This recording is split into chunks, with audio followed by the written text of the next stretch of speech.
And finally, mobilization. This is critical because even with the money, even with the munitions, there have to be people on the front lines to deal with the Russian aggression.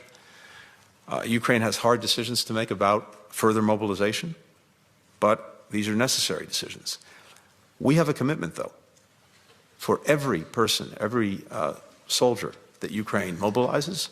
We're committed to making sure that they have the training and the equipment they need to effectively defend the country. And again, that's what we focused on. Going forward, as I said, Ukraine is on an irreversible path to NATO membership, but we're focused on this in a practical way.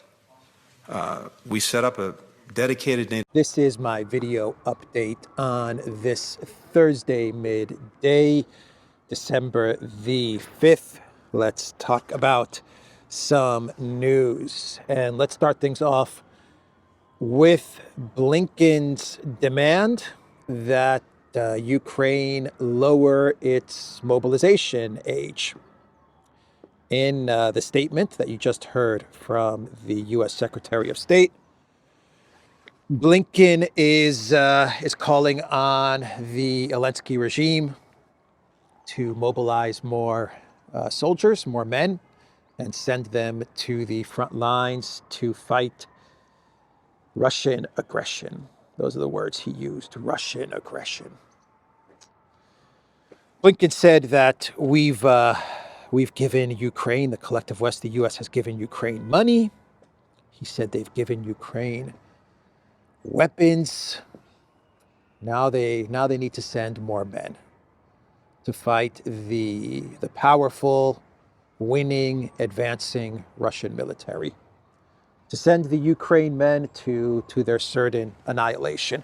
And when Blinken talks about mobilizing more men, what he is talking about is lowering the age to 18. That is what Blinken is demanding of the Zelensky regime. That is what NATO is demanding. That is what the collective West wants. The EU, the United States, they want Zelensky to lower the mobilization age to 18 and then send the 18-year-olds to the front lines to fight the Russian military. There needs to be people on the front lines to deal with Russian aggression. That is what Blinken said. And when the U.S. demands something of Ukraine, well, Ukraine has to do it, right? When the U.S. demands, Ukraine has to do. Zelensky, he is resisting the demand to lower the mobilization age because Zelensky understands that if and when he lowers the mobilization age to 18, he's done as president. He understands this. This is going to be a very unpopular move by the Zelensky administration and by Zelensky himself. He lowers the age. Ukraine society, Ukrainian people may actually get out onto the streets and remove Zelensky. We might see a real, authentic Maidan, not the fake regime change coup d'etat Maidan that we saw in 2014. Zelensky is already very unpopular. He is losing his popularity very quickly. The last poll that came out said that only 16% of Ukrainians would like to see Zelensky return as president of Ukraine. So he's resisting the demand, the order to lower the mobilization age to 18. Putin understands that the minute he lowers the age to 18, that Zelensky is toast. Putin said in June that the United States, they are keeping Zelensky in power, even though according to Russia and according to the Ukrainian constitution, Zelensky is an illegitimate president. But the collective West keeps him in power. They prop him up because they want him to do one thing, Putin said. They want him to do just one more thing, and then they're going to be done with him. That's what Putin said. Once he does this one thing, the collective West is going to cut him loose. They're going to be done with him. And the one thing that they want him to do is to lower the mobilization age to 18. That's what Putin said back in June. So that's the statement from Blinken. to deal with Russian aggression. The way they manipulate words and come up with these narratives. Blinken is talking about sending 18-year-olds to the front lines. And he uses the word Russian aggression. He's demanding that Ukraine send 18-year-olds, teenagers, to the front. And he's the one that's talking about Russian aggression, to deal with Russian aggression. That's Blinken for you. So Yermak, Zelensky's entertainment lawyer, and the man who many believe is really calling the shots in Kiev, he was in the United States. The reports are that he went to the U.S. to meet with Kellogg, the soon-to-be Russia-Ukraine envoy for the Trump White House, and Waltz, the soon-to-be NSA director, taking over for Jake Sullivan. So Yermak went to the United States to meet with Kellogg and Waltz. The reports are from the Wall Street Journal that the Zelensky administration is ready to announce that they will agree to give up territory, temporarily give up territory, in order for some sort of a peace deal or ceasefire. That's what the Wall Street Journal is saying, that Zelensky is going to announce this any day now, that he's finally agreed to territorial concessions for peace and a ceasefire. But I wouldn't take these announcements, these possible announcements from Zelensky too seriously, because whenever he comes out with statements that he's ready for a ceasefire and he's ready to agree to accept territorial losses, he always throws in various conditions that he knows Russia will never agree to.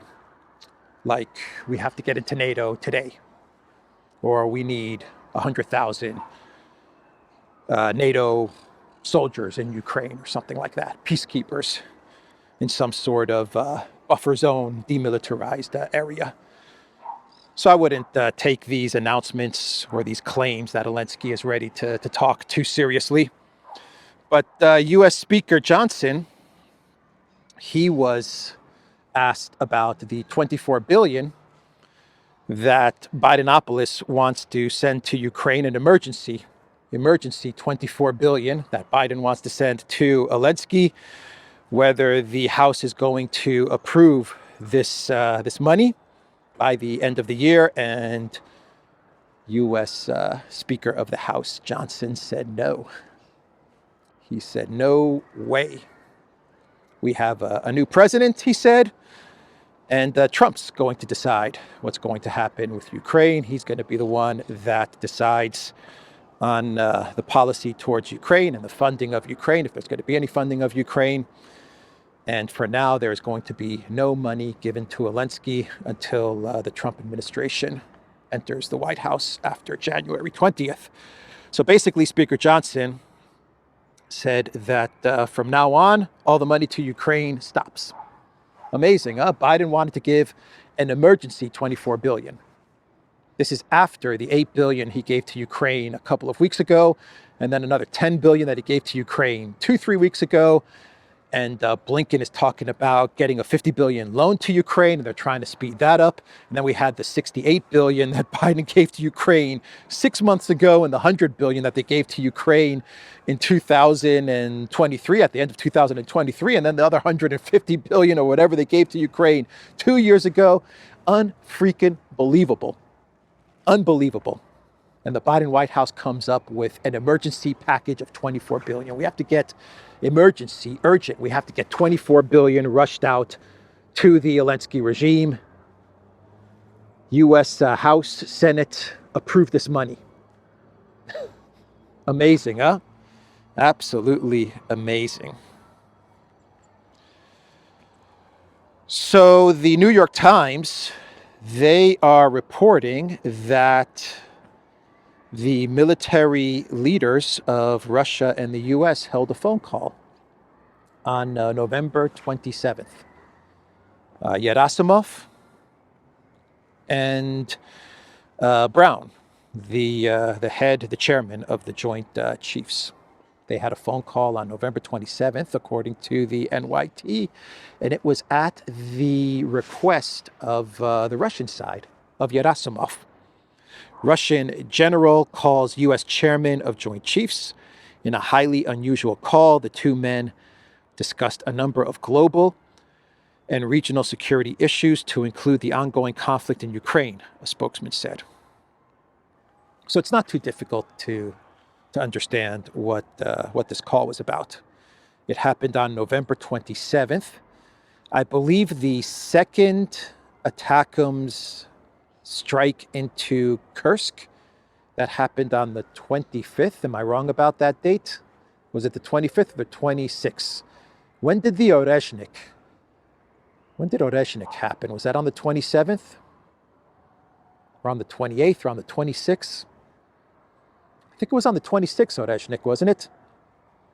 Either the 26th or the 27th. But the second ATACMS strike happened, I believe, on the 25th. Yeah, the first ATACMS was on the 23rd, I want to say. Then you had the Storm Shadows a day after that. And then like a day or two after the Storm Shadows, you had the 8 ATACMS that were launched into Kursk. So that's what they talked about. Yerasimov called up Brown, and he probably told him, look, cut it out. Stop firing missiles into Russian territory or else. So if this call took place before the Orezhnik, he probably told Brown, cut it out or else we've got a weapon that you guys are not going to believe we have. Probably told him something like that. Or if this happened after the Orezhnik, then he probably told him, cut it out or else these Orezhnik nuts are going to be flying all over the place and you guys can't do anything about it. No doubt that's what this phone call was about, because after the 27th, the 28th, we haven't had any long-range missile strikes into Russia. I'm not saying we're not going to get any more long-range missile strikes into Russia, but we haven't seen any ATACMS, Storm Shadow scalps. Nothing has been fired into pre-2014 Russian territory, which means that whatever the two military chiefs talked about, whatever Yerasimov told Brown, Brown took it seriously. At least that's how it looks. To be fair to the Pentagon, they have been against the Biden White House's policy of long-range missile strikes into Russia. They have not been supportive of this move from the Biden White House. So that's the call that took place between Yerasimov and Brown, as it's being reported by the New York Times. And we had Putin making an appearance at the Russia Calling event, which is an event, I believe it's an event that highlights investment and business in Russia. And the one word I would use to describe Putin's vibe during this event, as he was speaking at this event and taking questions from attendees at this event, I would describe Putin's vibe as confident, relaxed and confident, very confident actually. And Putin talked about the economic situation of Russia. The Russian economy continues to grow. Unemployment, I believe he said unemployment is at 2.3%, very low, maybe an all-time low, a historic low at 2.3%. He said that collective West businesses continue to operate in Russia, and many are returning back to Russia. He also said that as far as business and investment goes, the East and BRICS is a better place to do business and to invest than the West. He said that as well. He talked about Bitcoin and cryptocurrencies. He said, who can ban Bitcoin? Nobody. That is what he said. Nobody can ban Bitcoin. He talked about how cryptocurrencies and crypto transactions are are the future, are very real, and they are the future. Obviously, Putin is talking about how BRICS is going to set up a blockchain payment transaction system. So that's why he was bullish on crypto and blockchain. And the most interesting part, what I thought was the most interesting part of the Russia calling event, is when a German investor businessman stood up and asked Putin a question in English. Asked him a question about Germany and the situation between Russia and Germany and investing in Russia and Germany. And he asks Putin this question in English. Now, Putin, he speaks fluent German. And the investor who was asking this question, he asked him this question in English because he said that there was no German translator at the event, but everyone knows that Putin speaks fluent German. And Putin looked at this investor and he told him, "Why are you asking me a question in English?" He said, "Are you not a German businessman, a German investor, a German citizen? Ask me the question in German." And I thought that was the most interesting exchange. Putin said, "You're representing the Federal Republic of Germany. You should speak German. Why are you asking me in English? Think about your sovereignty." That line is awesome. Think about your sovereignty. Yeah, Putin talked about how Germany has no sovereignty at this event. He talked about that. He was talking about how there was at one time there was a meeting that he was attending, I believe when Schroeder was chancellor, and he was attending this business forum or something like that.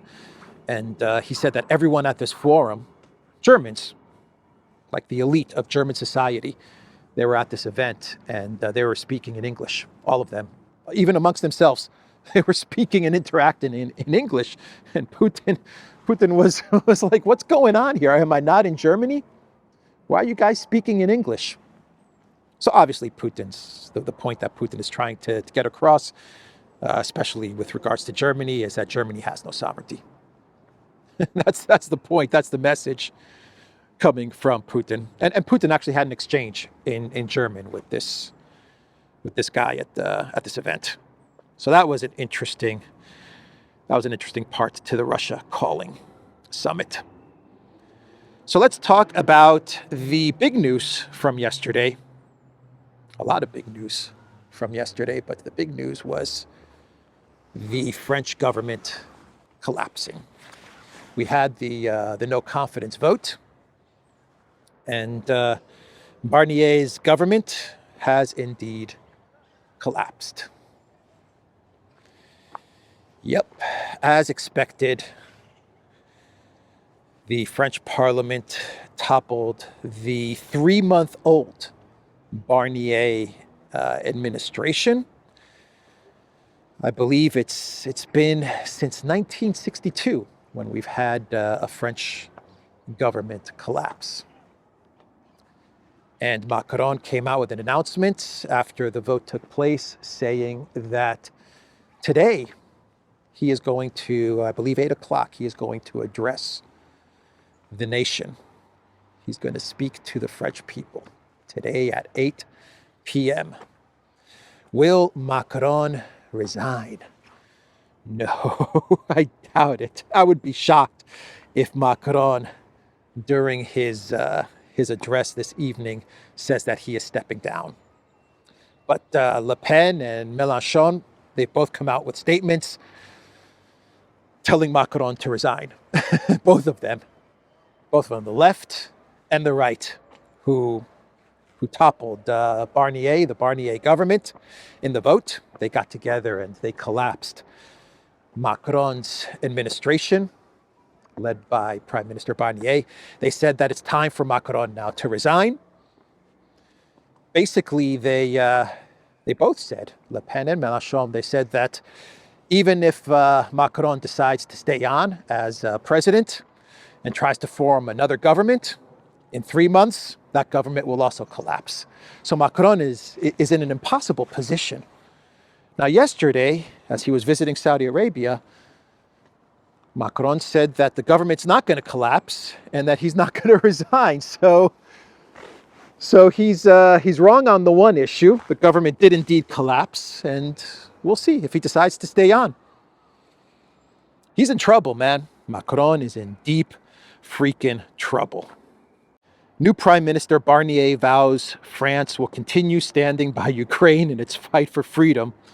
That's what Prime Minister Barnier said when he became Prime Minister 3 months ago.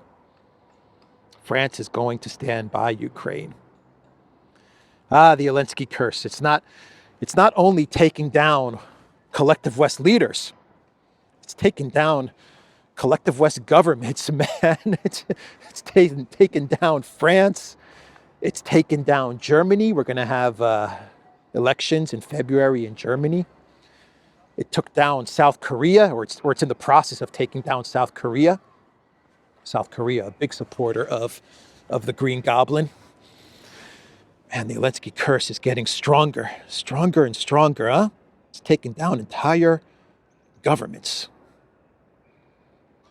I'm telling you, Trump, do not get bogged down in Ukraine, man.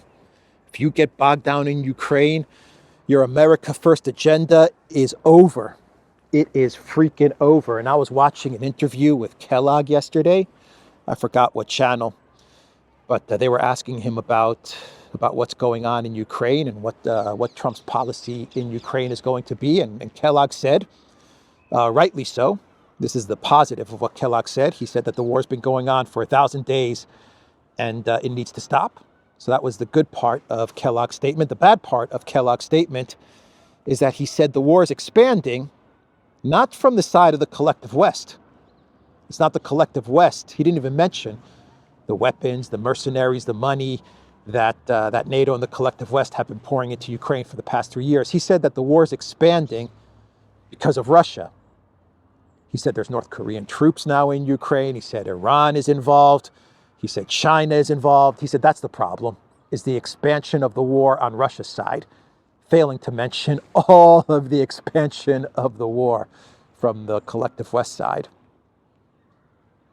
And he showed me that he believes in the North Korea nonsense, the North Korean troops in Ukraine nonsense, which shows me that Kellogg is not up to date on what is happening in Ukraine, or he is getting very bad information on the reality of the situation in Ukraine when he starts talking about North Korean troops in Kursk. Anyway, the message is, Trump, don't get bogged down in Ukraine, man, because the Zelensky curse is getting very, very strong. And if you get bogged down in Ukraine and bogged down in ceasefire negotiations and dealing with the Green Goblin and all of the Green Goblin's little demands and requirements, you're toast, man. MAGA, America First, is finished if you get bogged down in Ukraine. Offer your peace plan. Offer it to Putin. Offer it to Zelensky. If they don't accept, just walk away, bro. Walk away. I tried. America, as your president, I tried. I tried as America, as your president, I tried. They didn't accept my peace plan. Let's focus on the U.S. That should be what he should say. Anyway, that's France. That is France and Macron's troubles. The HTS terrorist group in Aleppo that is trying to take over Syria, they have issued a statement. The leader of the HTS issued a statement talking about how he is going to turn Aleppo and whatever territory. HTS is a terrorist group, by the way, internationally recognized terrorist group. He issued a statement talking about how he's going to turn Aleppo and whatever territory his terrorist group controls into a diversity-friendly region. That's what he said in his statement. He was addressing the Kurds in Syria, but he said diversity is our strength. And Aleppo and the regions around Aleppo are going to be diversity friendly. The Telegraph reports how Syria's diversity-friendly jihadists plan on building a state. Diversity-friendly jihadists. That's the title from The Telegraph. Diversity-friendly jihadists. And I haven't even gotten to my clown world yet. The Wall Street Journal, talking about the same letter and statement from HTS, they ran with the title, How a Syrian Rebel, he's a rebel, went from an American jail to seizing Aleppo. In the future Syria, we believe that diversity is our strength, not a weakness. Coming from a Syrian rebel, as the Wall Street Journal calls the leader of HTS. Not a terrorist, not a jihadist,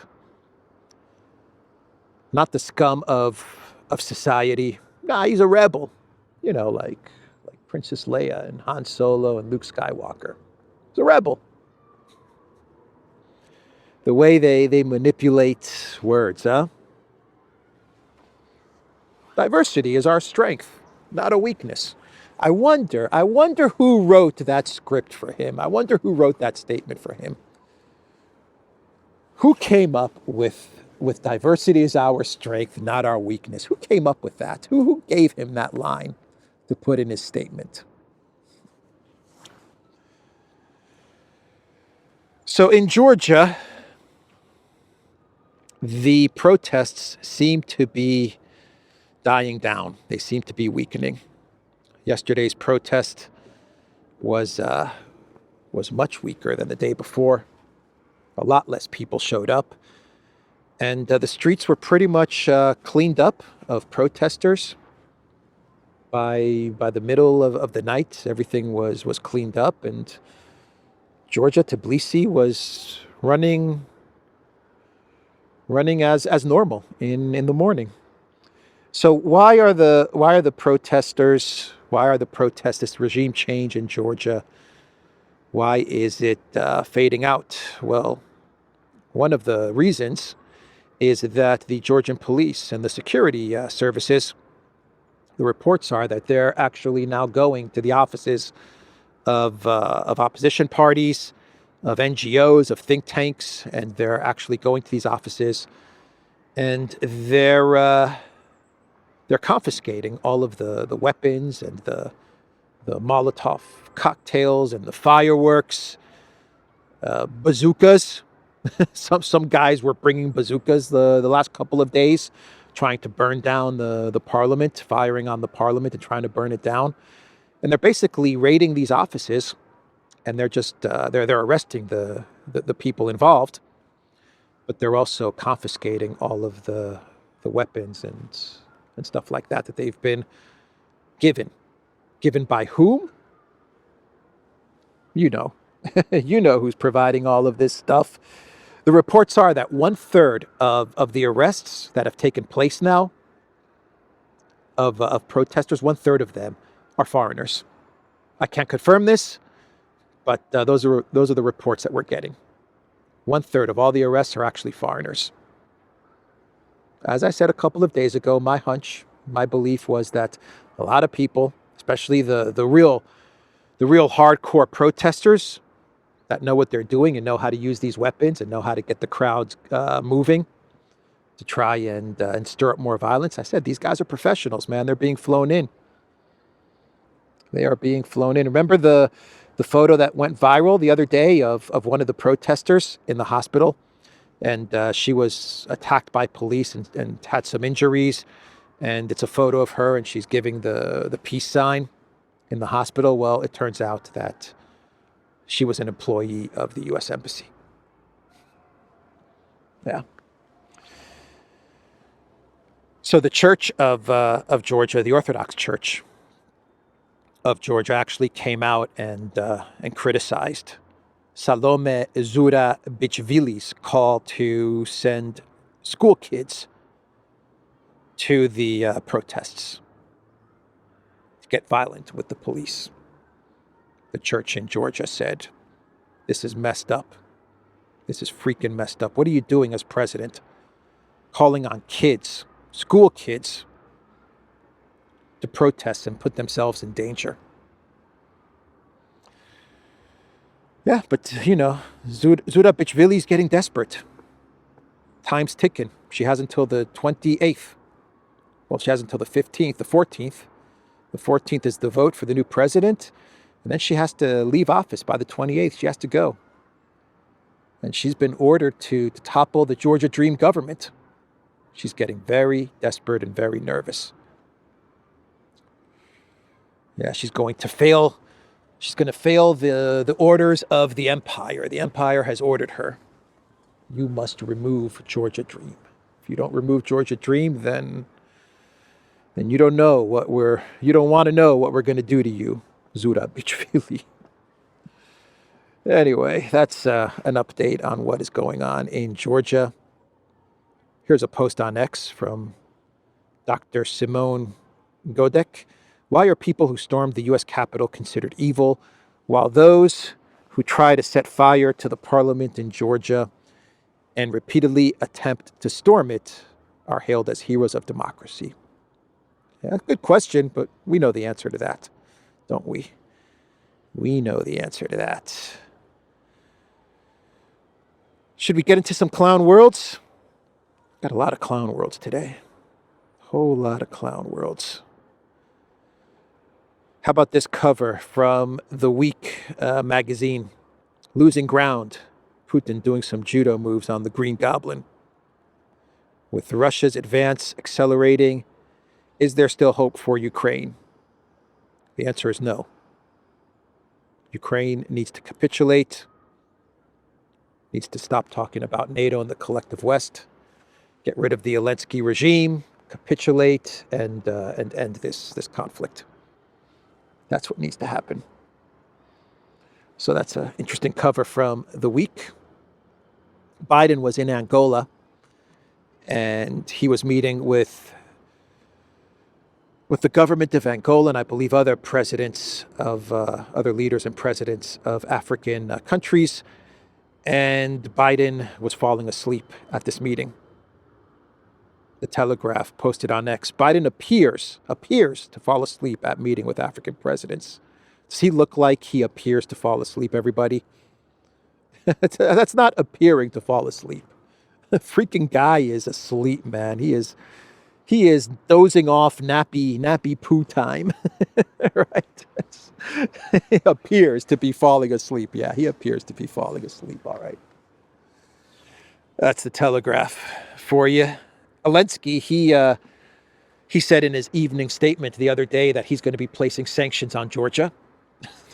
Zelensky really is a clown, huh? He really is a comedian clown. He's going to place sanctions on Georgia. That was what he announced yesterday, because Georgia, he said, is moving in the direction of Russia. So Ukraine is now going to place sanctions on Georgia. So now Georgia has had the Baltic states, Latvia, Lithuania, Estonia, and Ukraine. They have now placed sanctions on Georgia. And Kaya Kallas has threatened Georgia with sanctions. So that was the statement from Zelensky. And let's do two more clown worlds. The Daily Mail, they put out an article yesterday with the title, Kim Jong-un sends North Korean women to fight as cannon fodder for Putin in Ukraine. Oh my God, the Daily Mail. They actually provided photo evidence of not only North Korean soldiers in Ukraine, but women from North Korea being sent to Russia as cannon fodder. Man, Putin is evil. North Korea, Kim Jong-un is evil. They're so evil. They really are so evil, sending women as cannon fodder. And that is just evil, man. There's a problem, though. There's a problem. Big problem for the Daily Mail. Big problem. The image that they used was manipulated, was AI edited or AI manipulated, whatever you call it. But But yeah, this was a video from 2000, I believe, from 2023, and it was an interview with two Russian sisters, Donbass. They were from the Donbass, fighting on the side of Donbass in Russia, and they had been tank operators, these two sisters, since 2014, 2015. And this was a video of them being interviewed. So what happened, now I don't know who did this. I don't know if the Daily Mail did this. I don't know if Ukraine did this and then sent the image to the Daily Mail, and the Daily Mail published it because that butterfly. Oh man, what a beautiful butterfly. Now I don't know if Ukraine sent the Daily Mail this image, because we know that that the UK, they basically take every single bit of news and information and images from Ukraine, and they just take it as fact and they report it as fact. So I don't know how this happened or what happened, but this image was manipulated. The two Russian tank operators, they had their faces enhanced or edited.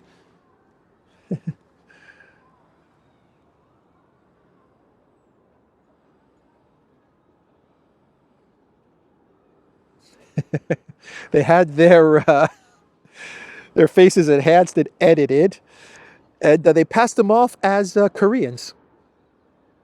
We have the original video. We have the interview. It's all documented. And the Daily Mail ran with this. And then, when they were called out and they were exposed, they took down the post. No apology, no explanation, nothing. Now when you click on the link, it takes you to the Daily Mail homepage. I believe they still have the tweet promoting this article. I believe they still have it in their X account. They still have the X post promoting this article. I don't think they took that down yet, or at least at the time of this recording, they didn't take it down. So yeah, this whole thing was fake. This whole story, which exposed, which revealed North Korean women fighting as cannon fodder for Putin, was a complete fake. All of it was fake. The whole thing. The whole thing fake. Daily Mail exposed. So one more clown world, and this has to do with the EU voting, European countries actually, the EU European countries voting to give farmers more freedom to shoot wolves. That's the title from Politico. The decision by Bern Convention members is a major win for the EU and Commission President Ursula von der Leyen. So farmers in European countries, they're now going to be more free to kill wolves. Now, why is this a clown world? Why is this important? Well, this is kind of Ursula's pet project. I mean, this is really, really important to Ursula. This was an agenda item that was moved to the top of the list of things that European countries and the EU has to do, which is to give farmers the right to shoot wolves. And the reason is because Ursula had a horse, had a pony that was killed by wolves a year or two ago. And she got very upset, and now she has it in for wolves. Politico writes, it's a personal victory for European Commission President Ursula von der Leyen, who campaigned to get this proposal through EU governments, and whose pet pony, Dolly, was killed by a wolf in 2022. TheDuran.locals.com. We are on Rumble, Odyssey, BitChute, Telegram, Rockfin, and X. Go to the Duran shop, pick up some merch like this sweatshirt I'm wearing today or this bomber jacket. Like this video, share this video. help this channel reach 228,138 subscribers. And yeah, there's a reason that she is called Vander crazy. Take care.